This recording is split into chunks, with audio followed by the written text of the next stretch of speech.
Dune Prophecy came out, and based on the first episode and the fact that this was a Brian Herbert book instead of his father Frank Herbert, I think we're in for kind of a mid-show. All the aesthetics are good, the acting is generally fine. You have people like Mark Strong who are proven, obviously Emily Watson's proven, and they're kind of your anchor points of the story, so acting-wise I think we'll be okay. Also, the aesthetics and the music for this show are like fine. I guess they couldn't afford Hans Zimmer, so they must have gotten like Sean Himmer or something, because it's like a shittier version of the Dune movie music, and the costumes are kind of in the same vein where they're like cheaper, more generic versions of the movies. The TV show, what can you do? But overall, the show is just kind of dull. I find Valia Harkonnen's character interesting just because she's a very ends justify the means type. But beyond that, you get another weak emperor, kind of like we saw from the movies. You get Princess Inez, who's kind of in her rebellious phase. And we have Desmond Hart, who's like blatantly evil. It's weird how obvious they made it. And really, this is the origin story of the Bene Gesserit. The Bene Gesserit are really cool in the book. I've only read the original book, so I don't know how well liked they are outside of the first one. I still have all the sequels I haven't listened to yet. And I've heard the Brian Herbert ones were terrible. But I don't know if seeing their origin is really necessary. There's also an element of when you say that Arrakis has been fought over for 10,000 years, it's kind of astonishing that the Fremen could literally hold off an empire for that long with this kind of technology. And obviously the show starts off talking about the thinking robots rising up against the humans and how they're not allowed now. But still, you would think technology could develop enough at some point that you could conquer one planet, desert or not. I mean, shit, 100 years ago in the regular world, people didn't have electricity or cars. Now we have fucking computers, air-conditioned houses, planes, jets. Lord knows what kind of technology the government has that it's hiding for military stuff. We're on the verge of AI. So I think world-building-wise, it kind of puts things into question. But it is part of the original story, and they try to explain it away by saying that they've deliberately stifled technology. And at the end of the day, let's face it, the real reason that this show is getting made is because it's woman-driven. We've seen many witch shows come out recently, like the fucking Acolyte, Agatha. If anyone watched that shit, I sure as hell didn't. And now this one, it's all the same shit. And you can tell, even the casting, all the Bene Gesserit are generally unattractive. Again, seems deliberate to me. They're very diverse racially, which in universe makes sense, but I'm highly skeptical that that's why they casted the way that they did. So I kind of expect just a lot of girl boss stuff and impotent men and kind of middling storytelling. We get some really dumbass decisions even in this first episode. Let's just get into it. So to start off, we get a massive exposition dump from Valia Harkonnen when she's young. The gist of it is these women kind of came together as a small group, and the original mother tasked her with growing the group and strengthening it. Obviously, this is the Bene Gesserit. Their whole plan is to infest politics, be behind every source of power, breed a certain way and certain genetics. Obviously, this is all in the search of the Kwisatz Haderach later on, and we know how important who their sexual partners are and how deliberate they can be, where they can intentionally just get themselves pregnant, like we saw in the movie with Fade Raltha. So there's two factions, one who wants them just to be kind of a sisterhood, and one who wants to grow their power.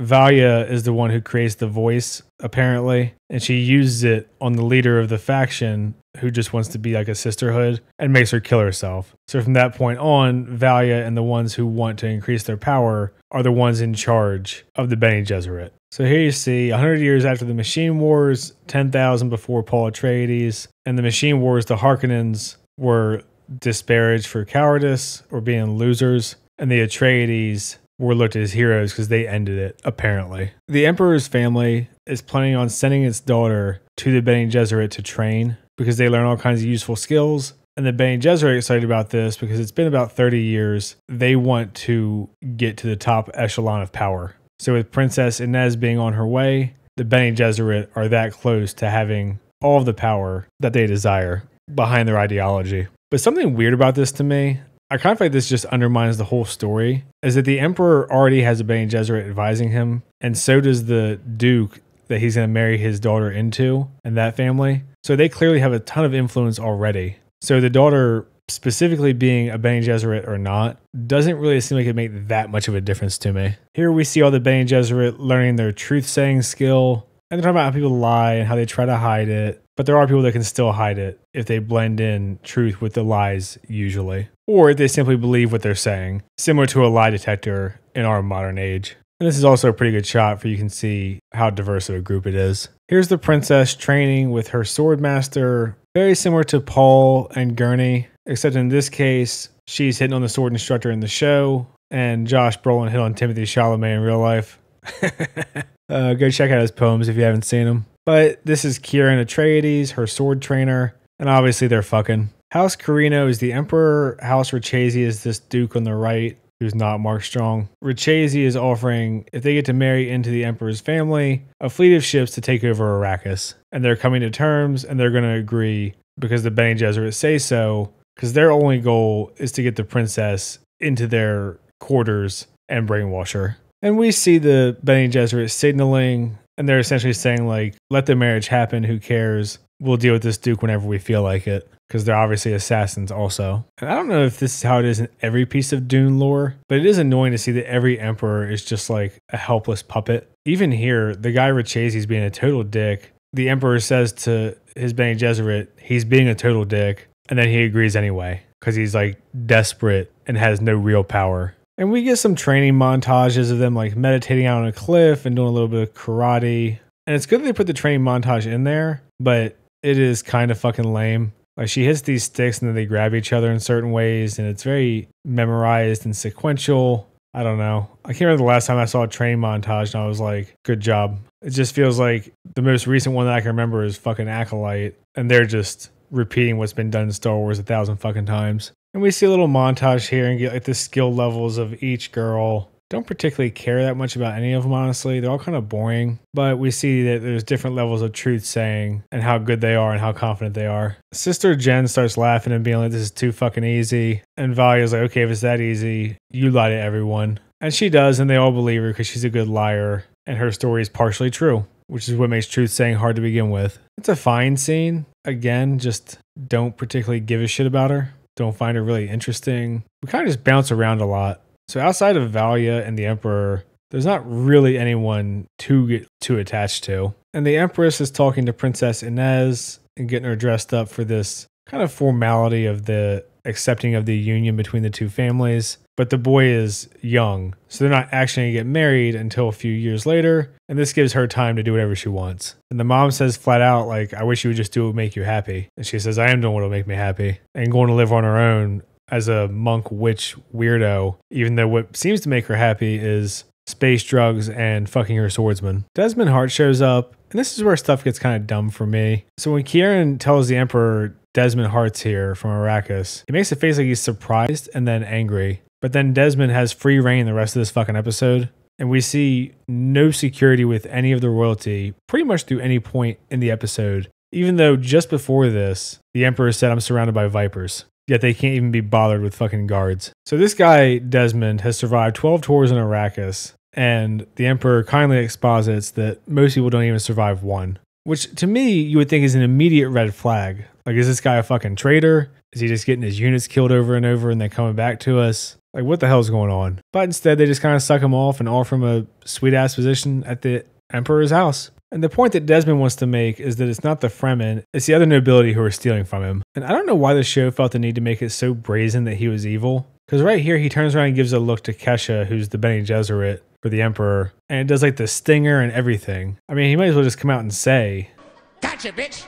Kesha has a bad dream that they're going down the wrong path and they're going to lead themselves to their own destruction. Sorry, I keep saying Kesha, it's Kasha. Same shit. So the Emperor and his wife are arguing. She's like, you don't listen to me anymore. You just bend over for Kasha. And they're just kind of bickering. And she says that you used to value my opinion. And he says, I don't really recall that. Or we remember it differently. Valia and her sister are talking about who to pair the princess with. Because essentially they want someone for them who's a zealot, but can also get along with her. And it's not going to be like a weirdo. And pretty much all you get from this scene is that the dynamic is that it's Valia's way or the highway. And this is reiterated throughout the whole episode. Kasha flies back to the Bene Gesserit headquarters, freaked out. And Valia's like, get it together or fuck off. She doesn't really give a shit about her dreams and doesn't really believe her. Again, because she thinks she's always right. And this goes on for quite a few minutes of them bickering about the best way to grow the Bene Gesserit. We get a cut in of Inez entering the royal ceremony for the engagement, and we just kind of go back and forth, and it really just goes on and on.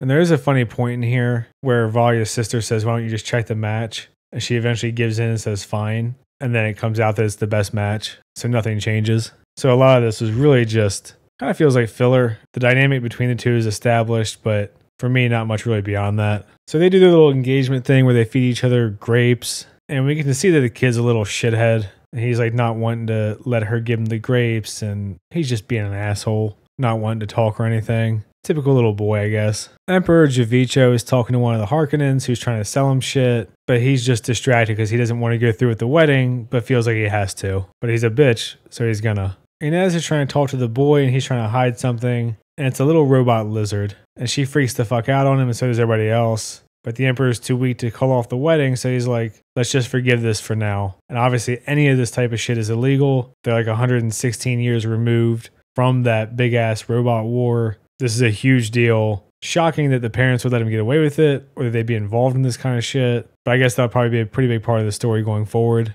Even here, the Empress is like, everyone's only alive because of House Carino. And Richie's is like, let's not let this ruin the evening. It's not a big deal. And Yaviko is such a pussy that he's like, fine, let's just move forward. And this amused me because now the boy's being nice to her because she stood up for him, kind of. And she's like, once the marriage goes through, if you ever do something like that again, I'll stab you myself, you little shit.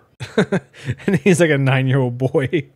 The princess for her last night wants to do drugs and then fuck her sword trainer. I'm just kind of tired of this trope of every young person doing drugs all the time. It feels like it's in fucking everything. And again, the Emperor is standing outside like above a waterfall, and he's just out there with Desmond alone. This completely suspicious, mysterious survivor of repeated Arrakis encounters. Well, anyway, they talk, and Desmond's position is, yeah, the fleet will help you with Arrakis, but it won't help you with the nobility. And then he kind of starts going on about fate and talks about how he wanted to die, but then survive somehow. And we see a hologram of it later. Not really sure how it happened or what it means. I'm sure we'll get an explanation. But I think it's also kind of weird that this show, at the end of the episode, introduces a power that no one really knows and just overwhelms the Bene Gesserit. Like, it seems like that would be brought up repeatedly throughout the lore if 10,000 years ago this kind of power was discovered. So they're at the bar, which even in sci-fi never changes. Huffing gas, doing drugs, drinking, whatever. You see a pair of titties if you pay attention, so that's nice. Some girl's wearing a see-through shirt at the bar with nothing under it. Beyond that, this scene is just kind of there. Don't really care about it, don't care about the people. Fine when it's over. The little timid girl's talking to the brash girl from the truth saying, and she's like, you know, some of your story was true. And this just leads into them saying your past always comes back to find you.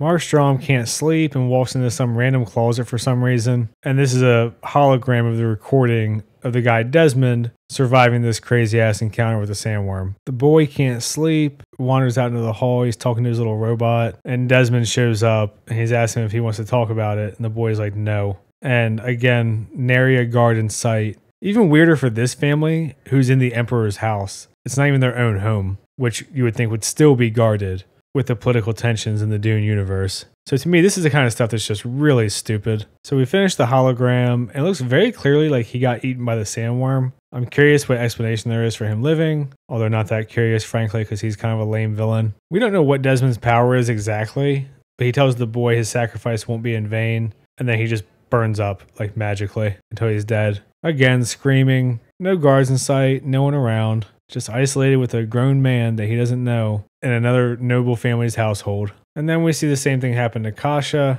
So for some reason, there's people that he can just melt all around the universe. Doesn't matter how far away they are. And this seems like a pretty powerful magical tool that would be brought up again in the Dune universe. But alas, it is not, as far as I'm aware. And that's it for the first episode of Dune Prophecy. I thought it was mainly just dull. Politics can be interesting, but it's pretty difficult to write them, I think, in a compelling way that will get the audience latched on. And one of the things you have to do is create characters that you give a shit about. I think Vanya is kind of interesting. The Emperor could be interesting. Desmond is like generic evil. Inez is like generic spoiled rich girl. Not really much going on with the rest of the cast. We'll see. I'm not super hopeful. I've only heard bad things about the Brian Herbert books. Maybe the show will make changes. Who knows? It's enough for me to watch episode 2 and at least see where it's going. But I suspect that overall this will just be kind of a meh show. It'll come and go and people will just forget about it. I'm going to leave it there for this one. If you watched it, let me know what you think. I try to respond to all the comments that aren't just insults. Like and subscribe and all that shit. Thanks. See ya.